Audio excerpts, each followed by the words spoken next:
Pilu ibu dan bayi 4 bulan ditinggal suami di masjid saat mudik ke Ciamis.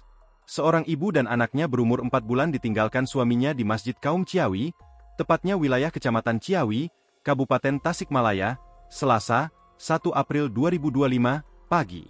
Ibu dan anaknya berniat mudik ke kampung halaman suaminya, namun tak disangka ia ditinggalkan oleh suaminya di masjid saat beristirahat. Dede, 35, asal Desa Sukamanah, Kecamatan Pangalengan, Kabupaten Bandung, awalnya berangkat dari rumahnya menuju Ciamis bersama suami dan anaknya berumur 4 bulan. Saat melewati kawasan Gentong, pasangan suami istri tersebut sempat menginap di Masjid Kaum Ciawi, Tasikmalaya. Tapi pada pukul 6 WIB pagi, dirinya kaget sang suami sudah tidak ada.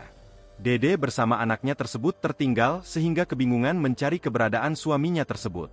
Dirinya bersama anaknya tersebut ditemukan oleh anggota Polres Tasikmalaya Kota yang sedang berpatroli di wilayah Kadipaten. Menanggapi hal ini, Kepala Pos Terpadu Ampera AKP Asep Saifullah menjelaskan bahwa pihaknya mendapatkan informasi ada seorang pemudik bersama bayinya yang ditinggalkan suaminya di masjid wilayah Ciawi. Kemudian pihaknya bersama anggota langsung menemui sang ibu yang tengah kebingungan mencari keberadaan suaminya tersebut. AKP Asep menjelaskan awalnya mereka bertanya kepada anggota mau ke polsek yang terdekat. Kebetulan anggota tengah patroli dan langsung menyerahkan ke Pos Terpadu Ampera. Bahkan pihak Polres Tasikmalaya Kota mengambil inisiatif memfasilitasi, karena bayinya ingin minum susu, dan si ibunya belum makan. AKP Asep mengatakan, korban tidak tahu alamat rumah suaminya yang ada di Ciamis, sehingga pihaknya mengantarkan kembali si ibunya ke daerah asalnya ke Pangalengan Kabupaten Bandung menggunakan travel. Korban mengaku tak ada masalah apapun dengan suaminya.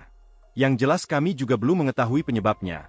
Saat ditanyakan pun tidak ada percekcokan rumah tangga, dan keduanya berangkat dari Pangalengan baik-baik saja, tuturnya. Download Tribun X sekarang, menghadirkan lokal menjadi Indonesia.